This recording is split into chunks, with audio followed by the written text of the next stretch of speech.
পরম দয়াল শ্রী শ্রী ঠাকুরের আতুল শ্রী আমার কোটি কোটি প্রণাম জানাই। পরমারাধ্য জগৎজন শ্রী শ্রী পরমার শ্রী আমার কোটি কোটি প্রণাম জানাই। পরম আচার্যদেব পরমা শ্রী শ্রী বরদার শ্রী চরণ আমার কোটি কোটি প্রণাম। আচার্যদেব পরম পূজ্যপাদ শ্রী শ্রী দাদার শ্রী প্রণাম জানি। আজকে পরম দয়ালের দয়ার কথা একটু বলার চেষ্টা করি। কিন্তু জানি না কিছুই।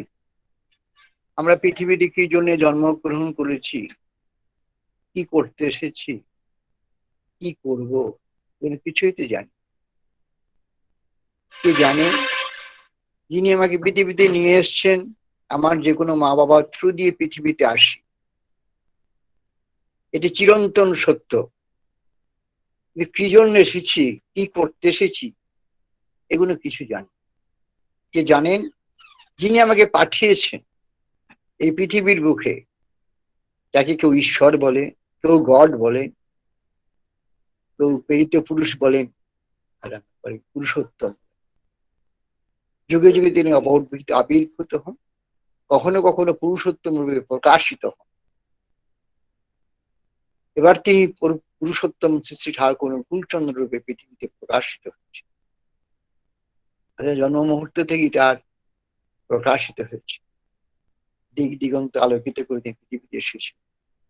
ইতিপূর্বে মহাপ্রভু শিবাসাগিনায় যখন কীর্তন করতেন, ভগবান স্বয়ং কীর্তন করতেন, বুঝতেই পারছেন। সে কীর্তন যখন শেষ হলো, শিবাস কাঁদছে, প্রভু এমন করে আপনাকে আর কেউ পাবে না, আমি যা করতে এসেছি আমি করা হলো না, আমাকে দুবার আসতে হবে। তাই তিনি পরম পুরুষ শ্রীরামকৃষ্ণদেব বিরুদ্ধে আসলেন। আসার পর তিনি যখন চলে গেলেন, 2026 মাস পরে শ্রী শ্রী ঠাকুরের আবির্ভাব। এবার তিনি পুরুষোত্তম রূপে শুধু যায় না, অবতারী রূপে তিনি অবতীর্ণ হলেন। তাকে অবতারী বলা হলো কোনো একটা, কারণ তিনি এত সুপ্রিম পাওয়ার নিয়ে এবার এসছেন, যিনি অবতার পুরুষ প্রেরণ করার ক্ষমতা নিয়ে তিনি পৃথিবীতে এসছেন। তার লীলা মাধুর্য জন্মক্ষণ থেকেই প্রকাশিত হয়েছে। দিক দিগন্ত আলোকিত করে তিনি পৃথিবীতে এসেছেন। বিশ্ববাসী সকলেই তা জানে। এবার তিনি পুরুষোত্তম লীলা করতে আসলেন। 82 বছর ধরে তিনি তার লীলা করে গেলেন। বলেছেন এবার করি লীলা অতি চমৎকার, আমি হেন না জানি অন্য কোন ছাড়। তার লীলা মাধুর্য তিনি ছাড়া কেউ জানে না। এবার তিনি আচার্য পরম্পরায় তিনি লীলা করে যাচ্ছেন। আমরা খুব সৌভাগ্যবান। শ্রী শ্রী ঠাকুর যখন ছিলেন, সেই সময় একটা ঘটনা বলি। স্বর্গত ননীগোপাল চক্রবর্তী তিনি ছিলেন জ্যোতি আশ্রমে একজন জ্যোতি সন্ন্যাসী। ঠাকুর থেকে 9 জন জ্যোতি ছিল, তার মধ্যে ওয়ান অফ দেম। তিনি শ্রী শ্রী ঠাকুরকে বহুক্ষণ না কাঁপালে পরে তার ঘুম আসত। এটা একটা প্রসেস আছে, একটা ছন্দ আছে। তিনি সেদিন অ্যাটেন্ডেন্স ছিলেন। শ্রী শ্রী ঠাকুরের বহুক্ষণ কাঁপানোর পরে তার যখন ঘুম আসলো, ঘুমিয়ে পড়লেন, তখন তিনি আস্তে আস্তে করে মশারিটা নামিয়ে দিয়ে দূরে অদূরেই মশারির মধ্যে মশারি ফেলে শুয়ে পড়লেন। কিন্তু সজাগ দৃষ্টি থাকে যে ঠাকুর কখন বাথরুমে যাবে, কখন উঠবে। ঘন্টা খানেক পরে দেখছেন যে ঠাকুর উঠে বসে আছে। তিনি আস্তে আস্তে ঠাকুরের সামনে আসলেন। এই ঠাকুরের দু চোখ ধরে জল পড়ছে। ঠাকুর আপনি ঘুমান, আপনার চোখে জল। ওরা যে কাঁদছে, আমি কি করে ঘুমাই বল? উনি তো দেখতে পাচ্ছেন না কারা কাঁদছে, কেউ তো আর ঘরে নাই।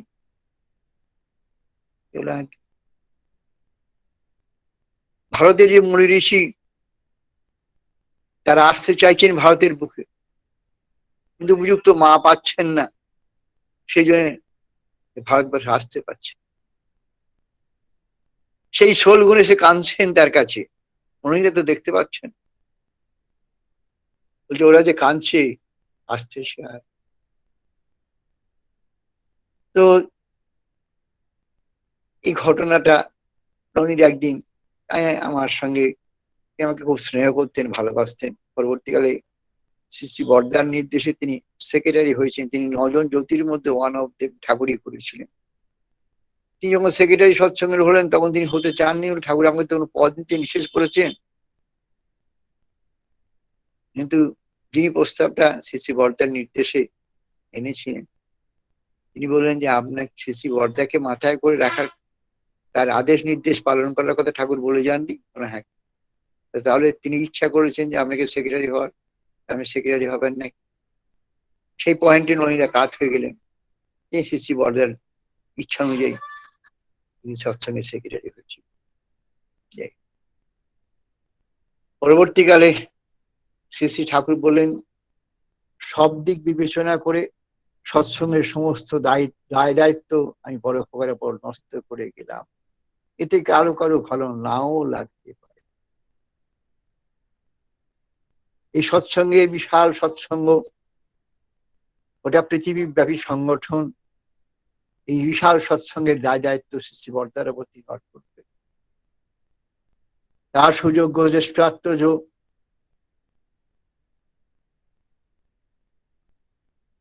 শ্রী শ্রী ঠাকুরের সমস্ত ইচ্ছাকে পরিপূরিত করেছেন তার জীবন।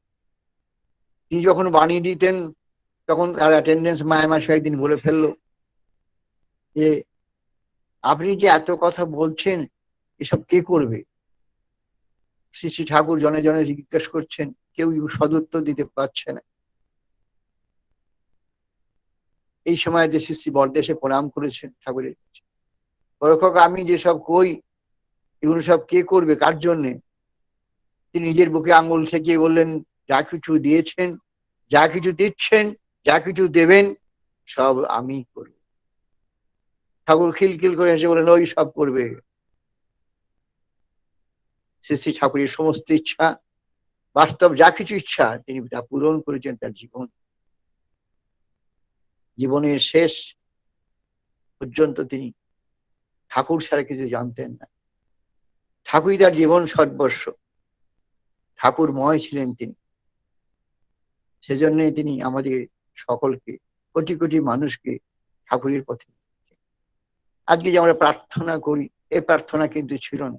আমি ছোটবেলা থেকে শ্রী ঠাকুরের শ্রীচরণ আশ্রিত, তমসার পরচিত্ত বর্ণ করে ইত্যাদি প্রভৃতি এইসব করে প্রার্থনা হতো, বিশাল প্রার্থনা হতো। শ্রী শ্রী ঠাকুর একদিন ডাকলেন শ্রী শ্রী বরদাকে, বড় খোকা, প্রার্থনা অযথা দীর্ঘ করা ঠিক না বলে শ্রী বরদা তখন আরেকজনকে ডাকলেন, ঝুমুর বইয়ের প্রণেতা শৈলেন ভট্টাচার্য। ঠাকুর যে স্কেল বলে দিলেন, আগে প্রার্থনা ছিল আপনারা জানেন না, বারো বাদ করু এরকম স্কেল ছিল। ঠাকুর শ্রী বরদাকে বললেন যে প্রার্থনা এরকম করা ঠিক নয়, স্কেল বলে দিলেন। ঠাকুর শৈলেনকে বললেন, শ্রী বরদা শৈলেনকে বললেন, এই শৈলেন স্কেল ঠিক করে দেখে নে। শৈলেনরা ঠিক করে নিলেন। আজকে যে প্রার্থনা করি শ্রী শ্রী ঠাকুর ঠিক এমন করে এই প্রার্থনা করার কথা বলেছেন। এবং ওই দুটো প্রার্থনা এবং গুরু বন্দনা, ঠাকুরের মহাপ্রাণের পর শ্রী শ্রী বরদা জয় রাধে গানটা যোগ করেছে তার সাথে। আস্তে আস্তে করে সৎসঙ্গের সমস্ত দায় দায়িত্ব তিনি তাকে দিয়ে গেলেন, লিখিত ভাবে দিয়ে গেলেন। সেই সমস্ত দায় দায়িত্ব তিনি সারা জীবন ধরে পালন করেছেন। তার প্রতিটি পদক্ষেপ,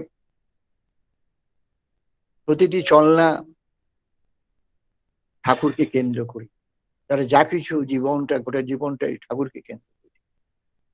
আর তিনি তার সংস্পর্শে যারা গেছেন, যারা এসেছেন, যারা দেখেছেন, এই ঠাকুর ছাড়া কিছু বুঝতেন, ঠাকুর ছাড়া কি জানতেন, সবই ঠাকুরময় তিনি হয়েছে। 70 সাল থেকে নির্বিচ্ছিন্ন ভাবে মহাপ্রাণ পর্যন্ত তার সাথে সাথেই থাকার সৌভাগ্য। সেজন্য ও ঘটনার সাক্ষী হিসেবেই হয়তো আমি তার দয়া উপলব্ধি করার চেষ্টা করছি। আমরা সামান্য মানুষ, কি বা বুঝি, কিছু তো বোঝার নেই। কিন্তু দেখেছি তার সঙ্গে চলতে গিয়ে তিনি দয়া করে বহু জায়গায় নিয়ে গেছেন, সাথে সাথে গেছি। তিনি 70 সালে যখন নকশাল মুভমেন্ট প্রবল আকার ধারণ করলো পশ্চিমবঙ্গে, তখন তিনি স্বস্তি সেবক বাহিনী বলে একটা সংগঠন তৈরি করলেন, যেটা 1942 সালে শ্রী ঠাকুর পাবনাতে তৈরি করেছিলেন। তারপর তিনি সেটাকে ডিজলভ করে দিয়েছিলেন, যে কোনো কারণে হোক। বলেছিলেন বড় কাকা যখন এর প্রয়োজনীয়তা মনে করবে তখন এটাকে আবার তৈরি করবে। 1970 সালে যখন নকশাল মুভমেন্ট পশ্চিমবঙ্গের প্রবল আকার ধারণ করলো, তখন তিনি এই স্বস্তি সেবক বাহিনীর সংগঠন তৈরি করলেন এবং তিনি বিভিন্ন জায়গাতে স্বস্তি শিবির খোলার কথা বলেন। 70 সাল থেকে যেহেতু তার সঙ্গে সঙ্গে দয়া করে তিনি তার স্থান দিয়েছিলেন, বাড়ির ভেতরেই থাকতাম তার কাছে কাছে। তো তিনি যখন এই সংগঠন তৈরি হলো, বললেন আস্তে আস্তে বিভিন্ন শিবির তৈরি হতে লাগলো। কি কেমন হবে না হবে কিছুই জানি না। আস্তে আস্তে আমাদের গ্রামে, বর্ধমান জেলায় আমার বাড়ি, অরিজিনাল বাড়ি, সেখানে একটা কেন্দ্র ছিল। আমি হাত জোর করে বললাম যে আগে ওটা একটা কেন্দ্র আছে, ওটাকে স্বস্তি শিবিরে কি কনভার্ট করা যাবে। তিনি একটু চুপ করে থাকলেন, কারণ ওখানে বসে দেখে নিলেন হাজার হাজার মাইল দূরে কি হচ্ছে, তিনি পরিষ্কার সবই দেখতে পেতেন। যেসব সাধনার ব্যাপার, সেগুলো অত বলার সময় আজকে নাই। তারপর তিনি আমাকে দয়া করে তার স্থান দিলেন। এই স্বস্তি শিবির সংগঠন হলো, তৈরি হতে লাগলো। 10টা ক্যাম্প খোলা হলো। হঠাৎ বললেন একটাকে মডেল করতে হবে, বুঝলি তো। আমি আগে কোনটা আমার ইচ্ছা, বলে আমার কৃষ্ণনগরটাকে ইচ্ছা, ওটা কলকাতারও কাছে। তাছাড়া আরো অনেক কারণ, কলকাতার তো কাছে বুঝলাম, কিন্তু আরো অনেক কারণ তো কিছু জানি না। তিনি ত্রিকালদর্শী পুরুষ, তিনি ছাড়া আর কেউ জানেন। মুখের দিকে তাকিয়ে আছে হাত জোর করে, বলে আশেপাশে খবর নিয়ে দেখবি যারা বাস করছে অধিকাংশই পাবনার লোক। শুধু তাই নয়, তারা পাবনা আশ্রমের উপর অত্যাচার করেছিল। তারপরে ফরম চট করে মুডটা চেঞ্জ হয়ে গেল, একটা মহাভাবে আবিষ্ট হলেন। সে ভাবটা তো আমরা দেখি যে প্রকাশ করতে পারবো না। একটা জ্যোতির্ময় রূপ ধারণ করলেন তিনি। সেই মহাভাব, সেটা আমি প্রকাশ করতে পারবো না, ভাষায় প্রকাশ করতে পারবো। বললেন এমন করে গড়ে তুলতে তারা বুঝতে পারে ঠাকুর ছিল উজ্জ্বল, ছিল ভাস্বর, তাই কোনদিন নস্বাত করা যায় না। আমি স্তম্ভিত হয়ে গেলাম, প্রণাম করলাম। রূপাকার তো তিনি, কি হবে না হবে কিছুই জানি না। এই জন্য জন্মেছি, কি করতে এসেছি কিছুই তো জানি না। যাই হোক, তিনি এখানে স্বর্গতে কেশব পাল চৌধুরী এখানে একটা জায়গা কিনেছিলেন, সেই জায়গাটা কৃষ্ণনগরে। সেই জায়গাটাতে উনি তো 72 সালের জানুয়ারিতে 4 জন ছিলেনই, তার আদেশে আমি এই জায়গায় আসলাম। একটা ছোট্ট কুড়ে ঘর, নকশাল অধ্যুষিত জায়গা। সন্ধ্যের সময় বিকাল বেলা থেকে শিয়াল ডাকে ইত্যাদি। যাই হোক, রূপাকার তো তিনি কি করবেন না করবেন কিছুই তো জানি না। আস্তে আস্তে 10টা স্বস্তি শিবির তৈরি হলো, 10টা 11টা তৈরি হলো। তারপর তিনি বললেন এটাকে মডেল করতে হবে। কি হবে এর মধ্যে আমাদের চলার জন্য, তিনি একটা কি করে এটা চলবে, কি করে খেয়ে পড়ে থাকবে, তিনি একটা প্রথম বটিকা দিয়েছিলেন 70 সালে, নাম দিয়েছিলেন স্বস্তি বটিকা। যে ইনগ্রিডিয়েন্টস গুলো দিয়ে আজকে টিপালি তৈরি হয়, ওটা ভারতবর্ষ তথা বহির্ভারতে যায়। সেই ইনগ্রিডিয়েন্টস গুলো দিয়ে শিলপাটায় বেটে বটিকা তৈরি করে আমি 2 টাকায় বিক্রি করেছি 70 সালে। কিন্তু অজিত ধরদা, স্বর্গত অজিত ধরদা, আমরা কেউ কেউ পুরনো লোক চিনতে পারবেন তাকে, তিনি তার ঘরে বললেন জ্যোতিদের যে পত্রিকা দিয়েছেন ওটা খুবই ভালো, কিন্তু বর্ষাকালে ভালো শুকায় না, সাদা সাদা পাঙাশ। সঙ্গে সঙ্গে শক্তি ঘোষ, ভূষণ ঘোষের ভাই, তাকে এই অজিতকে ডেকে নিয়ে আতো। ডক্টর অজিত কর, চিফ কেমিস্ট, সবাই আপনারা জানেন তার নাম। তিনি হচ্ছে রসসেনা মন্দিরের চিফ কেমিস্ট। রসসেনা মন্দিরের প্রোডাকশনের সব দায়িত্ব তার বর্তমান। তিনি আসলেন, বললেন জ্যোতিদের ওটাকে লিকুইড ফর্মে করে দিস। তখন নাম দিলেন তার ত্রিপালী। আমি নবদ্বীপ থেকে কপারে হাঁড়ি কিনে আনতে বললেন, কচায় বেড়া তখন এখানে অন্ধকার, যাই হোক নবদ্বীপ। সেই থেকে ত্রিপালী তৈরি আরম্ভ। আস্তে আস্তে তিনি এই শিবিগুলোর মধ্যে এখানে এটাকে মডেল করতে বললেন। তাঁত তো কিছু জানি, তাঁত আরম্ভ করলাম, বলে গামছা বোন, তারপর লুঙ্গি বোন। এবার এই ত্রিপালী 5 টাকা ত্রিপালী আমরা বিক্রি করি। আর তিনি বলে বলে দেন 75 সালে গৌহাটি উৎসব হচ্ছে, আমাকে বললেন আমার সঙ্গে যাবি, পাশে ট্যাঙ্কে করে করে নিয়ে যাবি ত্রিপালী, গামছা, লুঙ্গি, স্বস্তি চূর্ণ। মা স্বস্তি চূর্ণ খেতেন। বললেন ওরে একদিন তার খাটে বসি ঘরের মধ্যে ভোগের পর বললেন, তোরা এটাকে ইয়ে করতে পারিস না, একটু ট্যাবলেট ট্যাবলেট করতে পারিস না, কারণ খাতে খেতে অসুবিধা হয়, গলায় লেগে যায়। ওই জন্য মা বললেন, দাদার মা, হ্যাঁ হ্যাঁ পারবে না কেন, ওটা পারবে, কিছুই তো জানি না, কি পারবো আমরা, আমি তো জানি না কিছু। বললেন যে তিনি ট্যাবলেট মেশিন বসিয়ে দিলেন। ওই জন্য জয় যায় ট্যাবলেট মেশিন, ট্যাবলেট হলো 1 স্ট্রোক মেশিন, ট্যাবলেট হতে লাগলো। তার নাম নিলেন রেছনা। তাহলে টিপারি তৈরি হচ্ছে। তারপর তিনি তাঁত বসাতে বললেন, গামছা হলো প্রথম, গামছা তৈরি হলো। তারপর লুঙ্গি তৈরি হতে লাগলো, দুজন গামছা লুঙ্গি তৈরি হয়। আর এই টিপালি নিয়ে 75 সালে গৌহাটিতে আমাকে বললেন, চল আমার সাথে, এখানে বিক্রি করবি। আমি কোনদিন গৌহাটি যাই, আমি চিনি না। গৌহাটি গেলাম, আমি স্বর্গত কামিনী টেকাদা বলেছেন একটা স্টল করে দিতে, সে স্টল করে দিই, সেখানে বিক্রি করতে লাগে। হ্যাঁ, তিনি ভাগুরের মহাপ্রণের পর থান দুটি ব্যবহার করতেন, তিনি কালো পাল ধুতি ব্যবহার করতেন না। আপনারা যারা জানেন, কেউ জানেন কেউ জানেন। যাই হোক, সেই থান ধুতি তখন অজিত ধরদার কাছে, স্বর্গত অজিত ধরদার কাছে পাওয়া যেত। আমি তার কাছ থেকে কয়েকটা থান ধুতি নিয়ে গেলাম গৌহাটি, স্টল করলাম। আমি এটাকে বললাম, স্টল করে দিল, স্টল করলাম, বিক্রি করি। তিনি বলে বলে দিচ্ছেন ত্রিপালী খার কথা, লোকে যে খুঁজে ত্রিপালী নিয়ে যাচ্ছে। এই ত্রিপালী প্রচার আরম্ভ হলো। তিনি করলেন লুঙ্গি গামছা বিক্রি। আমি এই কটা থান নিয়ে গেছিলাম তার, তারপরে বিক্রি হলো। সেখানে সব চারিদিকে আস্তে আস্তে ত্রিপালী প্রসার হতে লাগলো। তারপরে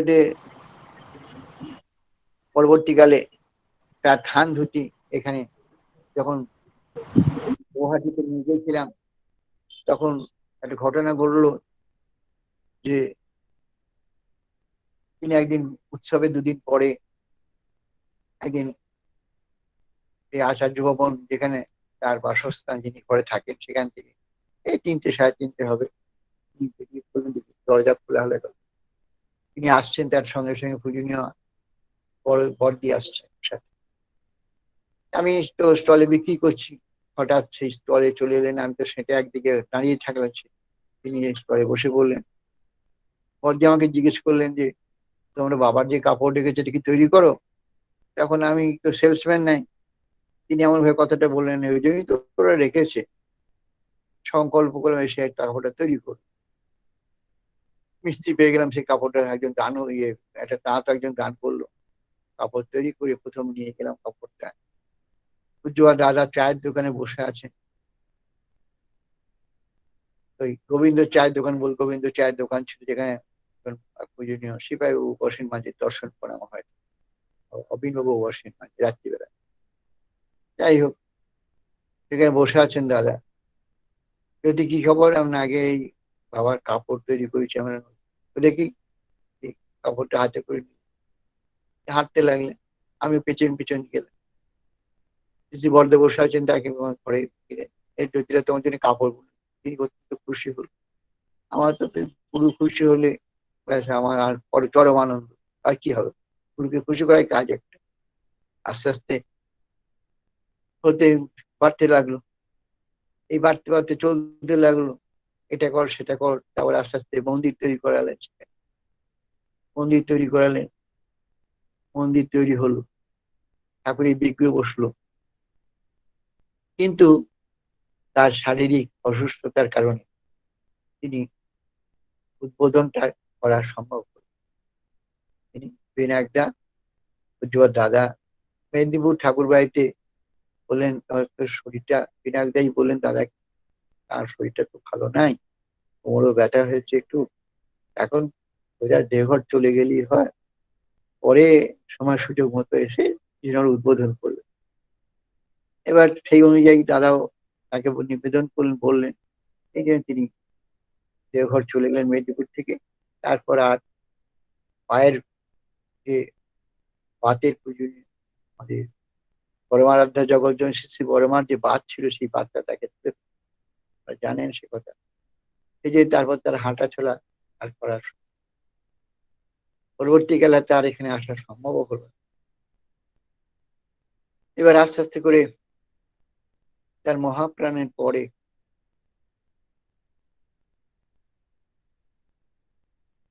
এর মধ্যেই পুরীতে থাকাকালীনই লাস্টের দিকে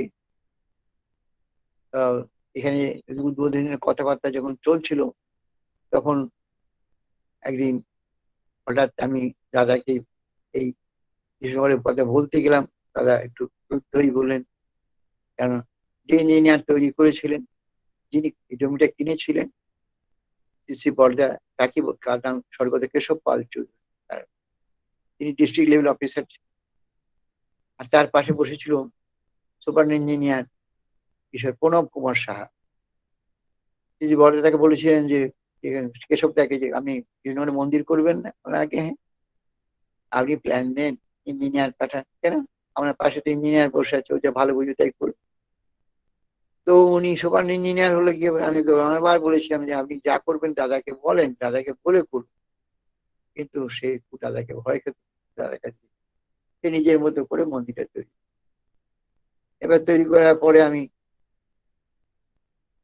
এখানে আমাদের শান্তি লক্ষ্মী, শান্তি কর, তার এখানে বিয়ে হয়েছিল, সেইখানে সে আমাকে বলেছিল, দেয়া বেদি ঠিক মতো হয়নি, আপনি দাদাকে বলুন, নাহলে ও দাদা ইঞ্জিনিয়ার টিঞ্জিনিয়ার শুনবেন না, আপনি দায়ী হবেন। আমি পুরীতে তখন দাদাকে বলতে গেলাম, যে দাদা বলেন তোমরা কি করছো, আমি তো জানি না, যেন খুব বিপদ। আমি তখন বললাম, আগে আপনি বললে আপনারা ভেঙে দেওয়া, নতুন করে করবো। তখন একটু শান্ত হলেন, বলেন এখানে গৌহাটিতে বাবা মন্দির করেছেন, দেখো নি কেমন বেদি হয়েছে, এখানে এটা অ্যাকচুয়ালি পুরীতে মন্দির হয়েছে, কেমন বেদি হয়েছে আগে। এর পরবর্তীকালে সেগুলো সমস্ত ভাঙচুর করে বেদি টেদি তৈরি হলো, যেমন বেদি যেমন তৈরি হওয়ার পরেতে পূজনীয় বাবু কোনো কাজে আসলেন, সে দেখে বললেন যে জয়ীরা, পাশে তো আরো দুটো অরিজিনাল গম্বুজ রয়েছে। হম, তখন শ্রী শ্রী পর্দার মহাপ্রাণ বলছে, এটাই দুটো শ্রী শ্রী বড়মার এবং বা ঠাকুরদার পাশে দুটো বিগ্রহ বসতে পারবে, এখন কিছু করবেন না, আমি বাবাকে বল, বাবা বললে তবে করবো না আগে।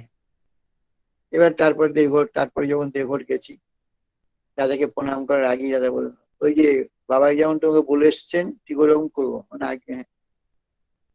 তারপর বেদি তৈরি করলাম।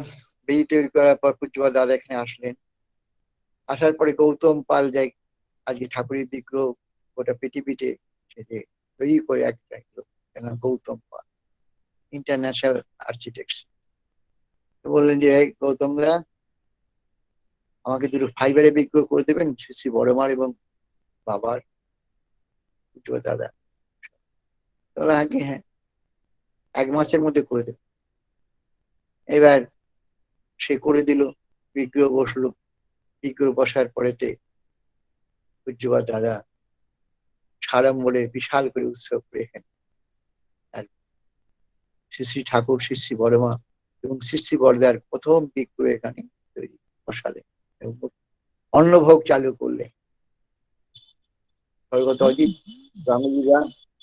অজিত গাঙ্গুলিদা তিনি পুজো করলেন। পরের দিন সরস্বতী পুজো ছিল। আর তিনি বললেন, সত্যি সরস্বতী পুজো করো না? না আগে করি না, আপনি বলি করবো। এবার এখানে ঠাকুর বাড়িতে সরস্বতী পুজো হয় তো? আমরা আগে হ্যাঁ, রাত্রিবেলায় ঠাকুর নিয়ে আসলাম। পরের দিন তিনি পুষ্পাঞ্জলি দিলেন।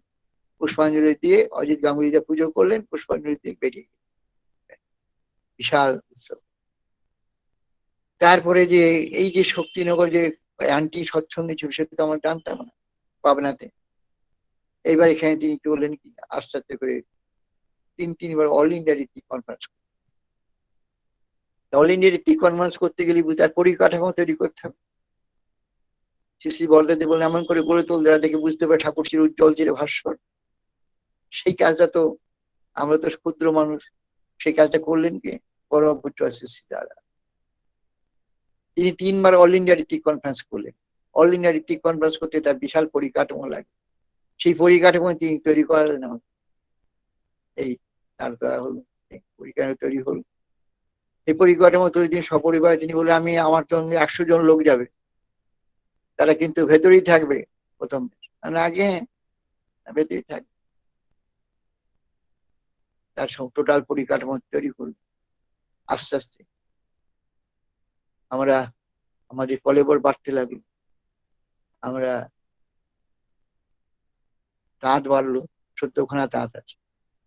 তারপরে তো লুঙ্গি, গামছা, ধুতি, শাড়ি সবই তৈরি। আস্তে আস্তে টিপালি সব বাড়তে লাগলো, প্রোডাকশন বাড়তে লাগলো। এই টিপালি খেয়ে আজকে করোনা ভাইরাসের যুগে যারা গরম জল টিপালি খান তাদের কেউ করোনা, একজন লোককেও করোনা আক্রান্ত করতে পারেন, হ্যাঁ না? যারা রেগুলার গরম জল টিপালি খান, সেই টিপালি আস্তে আস্তে ওই যে কৃষিকাজ, আমরা কিন্তু কৃষি শিল্প এগুলো সব এখানে দয়া করে করে আমাদের করিয়েছে। আমরা তো কিছুই জানি না কি হবে না। আস্তে তৈরি করে গেলেন। তারপর পরমপুত্র দাদা আচার্যদেব, তিনি তার অল ইন্ডিয়া ঋত্বিক কনফারেন্স করে তার ইচ্ছাটাকে রূপ দিলেন, তার ইচ্ছাটাকে পূর্ণাঙ্গ রূপ দিলেন। আস্তে থেকে পরবর্তীকালে আমাকে বললেন, দেখো আমার বয়স হয়েছে, তোমার যা কিছু প্রয়োজন বাবার সঙ্গে পরামর্শ করে কাজ মানে আগে। এরপরেও তিনি আমি পুজনে কয়েকবার আমাকে দাদার কাছে পাঠালেন। দাদা বিরক্ত হয়ে বললেন, তোমাকে যা বলাতে বলে দিয়েছি, কেন বিরক্ত করছো? আমি তখন ভাবি বললাম, আগে আর পাঠাবেন না, দাদা অসন্তুষ্ট হচ্ছে, আপনি যা বলবেন সেটি পাই। তারপর থেকে আর ভাবি আমাকে পাঠান। হ্যাঁ, আমি ভাবির সঙ্গে পরামর্শ করি, যা করার করতে থাকি।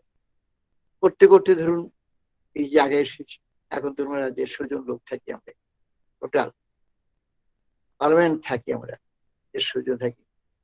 আমরা 25টা ফ্যামিলি আছে, যাদের বিয়ে হয়নি তাদের বিয়ে হয়েছে, তাদের ছেলেপুলি হয়েছে। ওই জন্য বাবা একদিন বললেন, জয়দা এই যাদের বিয়ে হয়েছে, প্রথম সূর্যনাথ সূর্যগিরি বড় বৌদি তা বলেন যে এরা বাচ্চা বাচ্চা নিয়ে, আর আমাদের জায়গা নিয়ে আগে আছে, উল্টো দিকে জায়গা আছে, সেখানে অ্যাটাচ পায়খানা ঘর করে একটা ফ্যামিলিকে সেখানে শিফট করে দেয়, যারা বিয়ে শাদী হচ্ছে, বাচ্চা টাচ্চা নিয়ে সেখানে থাকবে, আনন্দ পাওয়া যায়, খাওয়া দাওয়া কিন্তু এক জায়গা হবে মানে আগে। সেই অনুযায়ী এখন 25টা ফ্যামিলি হয়েছে, যাদের অল্প বয়সে ছিল তাদের সব বিয়ে শাদী হয়েছে, সন্তান সন্ততি হয়েছে। তারা বাইরে 2টো বিল্ডিং আছে, একটা 6খানা অ্যাটাচ পায়খানা ঘর, 2তলা, একটা 3তলা আছে, 5খানা করে 3, 5, 15খানা ঘর আছে অ্যাটাচ পায়খানা। একটা ফ্যামিলি সেখানে শিফট হয়েছে, খাওয়া দাওয়া কিন্তু এক জায়গায় হয়, রান্না এক জায়গায় হয়। আস্তে আস্তে বিশাল করে বলতে ওই জন্য বাবা তিনি বললেন, জয়িতা প্রিভেন্টিনা তো সবাই পায় না, তো আমি প্রিভেন্টিনা একটা অয়েনমেন্ট দেবো, তৈরি করবেন, আমিও প্রিভেন্টিনা মাখি। আগে তারপরে আমি বললাম যে আগে একটা নামকরণ লাগবে, তো ওখানে ড্রাগ কন্ট্রোল অ্যাপ্রুভ না করে তো বিক্রি করতে পারবো না। এগুলো ফরওয়ার্ড বাবা দিয়েছেন, বাবাকে বলবো না, আপনি যখন থাকবেন তখন আপনার সামনেই বলবো। আমাকে আর বলতে হয়, দাদাকে বললেন যে জয়িদা যে তুমি যে অয়েনমেন্টটা দিয়েছো ওটার নামকরণ চাই জয়িদা ড্রাগ কন্ট্রোলে। তিনি বললেন আমাকে ডিকশনারি দেওয়া হলো। তিনি 2-3টি নাম, এরকম মঞ্জিমা নামটা বুঝিয়ে বাইরে সিলেক্ট করি। প্রসঙ্গত উল্লেখ করি, পূজনীয় জয় জয় তিনি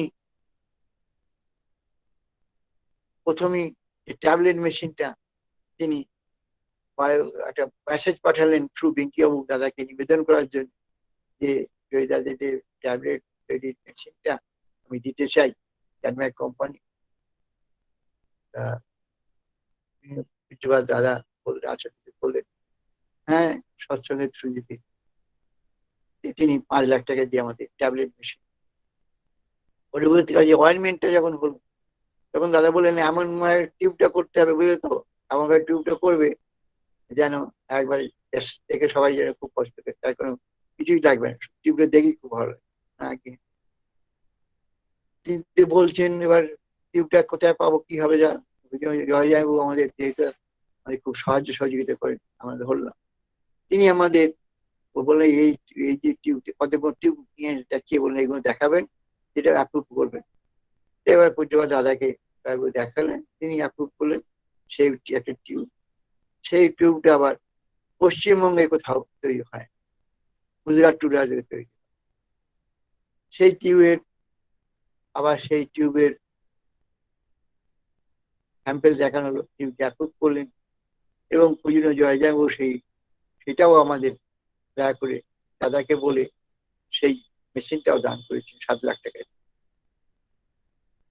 তার নাম মঞ্জিমা, আমরা অনেকেই ব্যবহার করেন জানেন যে অয়েন্টমেন্ট। আস্তে আস্তে করে এরকম ফলে বর্তে বাড়তেই থাকছে। তারা বলেই দিয়েছেন চাকরি পরামর্শ বাবার সঙ্গে করে করতে। এর মধ্যে একদিন বিভিন্ন রকম ঘটনার পরিপ্রেক্ষিতে হঠাৎ বায়ু 4 ঘরেতে সবাইকে বার করে দিলেন। বার করে দিয়ে মানে অপুদাও ছিলেন, তাহলে অপুদাকেও আমি বাইরে যান ওইটার সঙ্গে পাবে। তারপরে আমাকে বার করে দিয়ে তারপরে খুব রুদ্রমূর্তি শোনেন সমস্ত সেন্ট্রালাইজ ফর্ম আমরা হাতে নিয়ে আসবো, কেউ যেন মনে না করে আমি ছাড়া ঠাকুরের কাজ হবে। একবার বিহার রুদ্রমূর্তি আমার না আগে সব সেন্ট্রালাইজ ফর্মে আমি আমার হাতে বর্তমানে আছে, সবকিছুই তৈরি হচ্ছে ঠাকুর তাদের আচার্য পরম্পরায় তার আশীর্বাদ। দাদা আমাকে বলে দিয়েছে। অভিনব আমাকে খুব ভালোবাসেন স্নেহ করে। তিনি একদিন বলছেন দাদা ওপরের ঘরে, দাদা তো অনেক সময় নামেন ওপরে, এই কয়েক মাস আগেকার কথা বলছি, ঠাকুরদা আমার মনে হয় যে রেগুলার থানকুনি পাতা তার জীবনে বোধহয় ক্যান্সার হবে। আমি শুনলাম শ্রোতা, তিনি সেটা অ্যাডমিট। হ্যাঁ আজকে দেখুন টিপালের টিপুন এই করোনা ভাইরাস সেটা রেগুলার গরম জলে টিপালি খেলা তো কোনো করোনা অ্যাটাক করতেই পারবে। এই যে তিনি দিয়ে চলেছেন আমরা তার আদেশ পালন করার চেষ্টা করে চলি, করি বললে ভুল হবে, করার চেষ্টা করি। এই পর্যন্ত পুরো ঘর থেকে এই পর্যন্ত টেনে টেনে তিনি নিয়ে এসছেন আচার্যদেব বর্তমান আচার্যদেব পূজনীয় বায়ু। আর কোথায় গিয়ে ঠিকবে কিছুই তো জানি না, তার দয়া অপরন্ত দয়া, আমার জীবনে দয়া পাচ্ছি, এটাই তার দয়াটা অনুভব করার চেষ্টা করি। শ্রী ঠাকুর বলছে একবার করিবে অতি চমৎকার না পুণ্যে কোন ছাড়, তাতে যদি মাধুর্য আজকে আচার্য পরম্পরা প্রকাশিত হচ্ছে। তিনি দাদা একদিন বলছেন অভিনয়ের সময় আর গাড়ি ঘোরাতে হবে, মানে আকাশ পথ ছাড়া হবে। বর্তমান অবস্থা সৎসঙ্গে যা দেখছেন যারা, তাদের তো সত্যি সত্যি আর গাড়ি ঘোরাতে হবে, কোথায় গিয়ে ঠিকবে কি হবে আমরা কিচ্ছু জানি। হ্যাঁ তাই বিবেকানন্দ বলেছিল তবগতি নাহি জানি মমগতি তাহাও জানি নাহি জানি কেবল চাহে জানিয়ে পারি রাস্তব সহত বস্তু সাই যেতে পারে। আজকে দেখুন পুরুষোত্তমের লীলা মাধুর্য কেমন করে প্রকাশিত হচ্ছে, আচার্য পরম্পরা প্রকাশিত হচ্ছে। আজ গোটা পৃথিবী ব্যাপী ঠাকুর 3 কোটি চেয়েছিল, তার মধ্যে এখন 4 থেকে 5 কোটির মধ্যে ভ্যারি করছে সৎসঙ্গ দীক্ষিতের সংখ্যা। দাদা একদিন বললেন আমার তো কাজ হয়েই গেছে, তার এবার চলে গেলেই হয়। কেন যিনি দাদার কুষ্টি তৈরি করেছিলেন স্বর্গত রবীন্দ্র দাদা, তিনি 85 পর্যন্ত কুষ্টিটা তৈরি করেছেন। তৈরি করার পরে তিনি লিখেছেন যে এবার তার ইচ্ছা মৃত্যু, তিনি যতদিন ইচ্ছা করবেন ততদিন পৃথিবীতে থাকবে। তাই আমার স্বামী একদিন বললেন, আমার তো সব কাজ হয়েই গেছে, এবার তো আমার গেলেই হয়। বাবু তখন বললেন, মনে করে দিলেন, তুই বলেছিলে অবিনের বিয়ে দিয়ে যাবে। তার মানে আমরা এখনো বসে আছি, তিনি যতদিন আমাদের থাকেন আমরা তাকে দর্শন করি। আজ শ্রী শ্রী ঠাকুরের সমস্ত ইচ্ছাকে তিনি বাস্তবে রূপ দিয়েছেন, তার জীবন সবকিছুকে তিনি আজকে রূপ দিয়েছেন। শ্রী শ্রী ঠাকুরের সাধক আজকে আমরা তো মহা সৌভাগ্যবান যে ঠাকুরকে অবতারই বলা হয়, অবতার পুরুষ প্রেরণ করার ক্ষমতা নিয়ে এসছে। তাই আজকে আচার্য পরম্পরা যারা আজকে থেকে যাচ্ছেন, তারা আমরা জানি বা না জানি, বুঝি বা না জানি, তাদের তাদের কিছু এসে যাবে না। কিন্তু আমি আমার ব্যক্তিগত জীবন দিয়ে যেটা উপলব্ধি করি প্রতিনিয়ত, পরশুদিনও একদিন রাত্রিবেলা একজন ফোন করে আমাকে বলছেন, অভিনব একটা ছেলেকে, নদীয়ার একটা ছেলে পলাশিতে, ভাই আমরা পলাশি নাম শুনেছেন সবাই, পলাশি পাড়ার ছেলেকে আপনাকে জানাতে বলেছে, তার বিধবা দিদি আছে, গ্র্যাজুয়েশন করেছে, তাকে কিছু করে না দাঁড় করিয়ে দেওয়া, মানে সেজন্য নিজের পায়ে দাঁড়াতে পারে। তার ইচ্ছে হয়েছে, নিশ্চয়ই হবে, ব্যবস্থা করছি, করা যায়, তার সাথে পরামর্শ করি কি করতে চাস। এই যে আচার্য পরম্পরা আজকে যে তাকে মাথায় নিয়ে চলার যে প্রচেষ্টা আছি, তার দয়া প্রতিনিয়ত পাচ্ছি, এটা দয়ার কথা বলতে শেষ করা যাবে না। আজকে এই পর্যন্ত বললাম, শেষ করি। জয় গুরু।